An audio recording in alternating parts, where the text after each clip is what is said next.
Aloha, this is Reverend Blayne Higa of the Kona Hongwanji Buddhist Temple. Thank you for joining me as we take a moment to hear the Dharma and to celebrate the working of wisdom and compassion in our lives. I'm happy to be here in our Hondo, and I hope you will enjoy seeing our beautiful altar. I know we all miss going to services at the temple, and being within these sacred spaces is so special.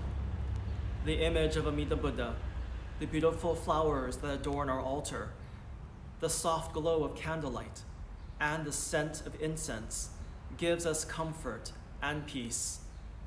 I invite you to light a candle and to offer incense at your home altar or someplace near you to help prepare your heart and mind to receive the Dharma. We will begin with the Vandana and Tisarana, in which we offer praise and take refuge in the Buddha, Dharma, and Sangha.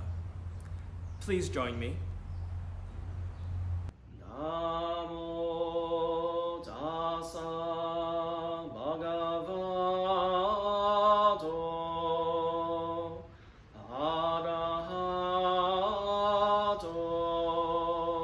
samma sambuddhassa.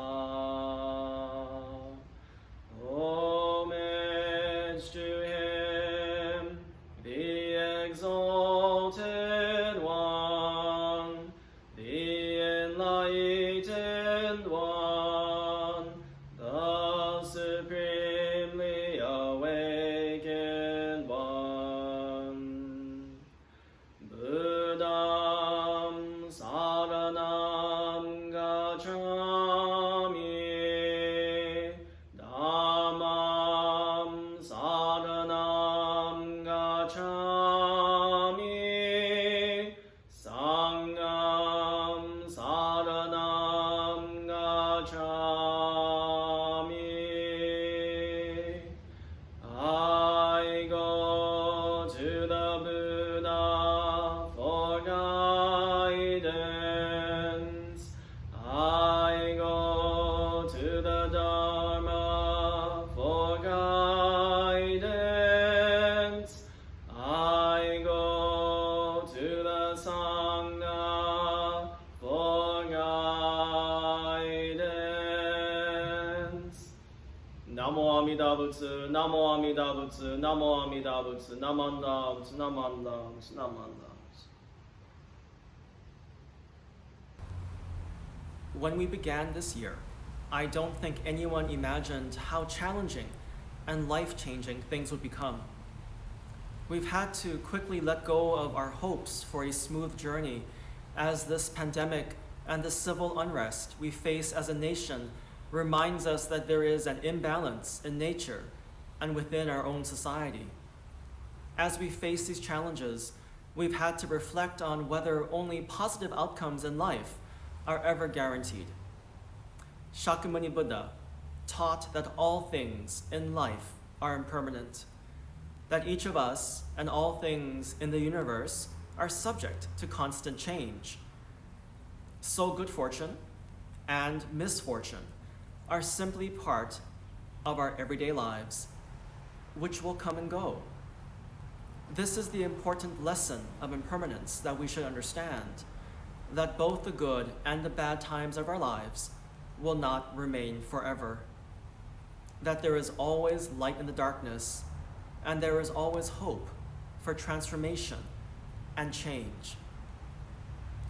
But how do we face our many challenges with a sense of courage, equanimity, and peace? We can turn to the Dharma for guidance and entrust in Amida Buddha's compassionate vow.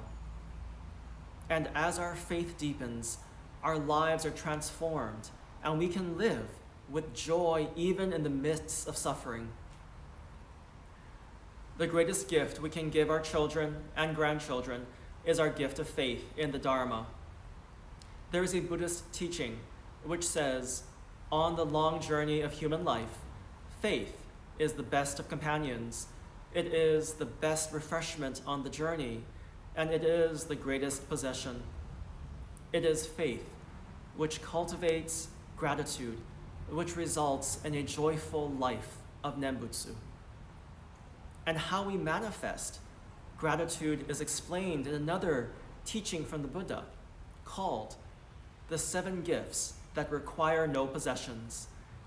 These 7 gifts are the gift of gentle eyes, looking at others kindly, the gift of a smile and kind expression, the gift of words, speaking kindly to others, the gift of the physical body, acting properly yourself and treating others with respect, the gift of heart, touching others with a heart full of love, the gift of a resting place, offering others a place to sit and rest, the gift of shelter and lodging, providing others with a room or warm place to stay. These gifts do not require any money at all. However, what these gifts do require is a heart of faith and gratitude for our lives embraced by the Buddha. Cultivating a heart of gratitude is truly a gift of faith. Before the COVID-19 shutdown, I would often leave the temple open for anyone to visit. One day, an adorable little girl who attends our preschool and her father walked in and asked if they could offer incense. The act of offering incense and placing one's hands together in gasho is a common practice in Buddhism. It is a beautiful expression of gratitude and faith, symbolizing the oneness of all life. I observed how this father carefully taught his daughter how to offer incense and to place her tiny palms together in gasho. I noticed that she tiptoed and struggled to place the pinch of ground incense into the burner. So the next time they visited, I set up a wooden step so she could more easily reach the top. Looking forward to their afternoon visits, I would prepare the incense and the wooden step in anticipation of their arrival. The little girl and one of her parents would often come to offer incense before going home. Each time they visited, the little girl would greet me with a warm, joyful smile. One day, she gave me a little bag of treats, flashed her amazing smile, and then quickly ran back to her mother. While I was grateful for her thoughtfulness, the most wonderful gift was simply watching this family offer incense and gasho together. Each time they visited, I would marvel at the beautiful gift of faith they gave to each other. This little girl and her parents remind me that cultivating a heart of gratitude is a lifelong gift of faith.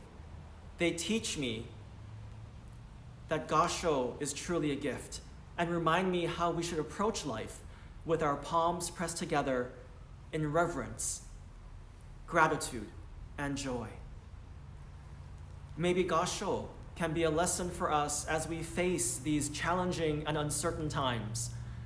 With our heads bowed and our palms pressed together, can we continue practicing good hygiene, proper physical distancing, and wearing masks out of respect for the welfare of others? Can we approach the problems of systemic racism and white supremacy in our nation by humbly listening to, learning about, and self-reflecting on how Black lives matter? Can we resolve conflict and overcome our differences through the simple act of gasho? Living in gasho is living with the Nembutsu in our hearts. This is the working of Namo Amida Butsu in our lives. This is the benefit of a lifelong gift of faith. Thank you.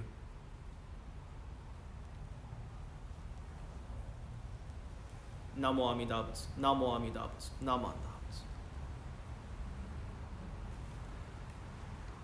We will conclude with the singing of the Nembutsu. Please join me in gasho.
Butsu, Namo Amida Butsu, Namo Amida Butsu, Namanda Butsu, Namanda Butsu, Namanda Butsu.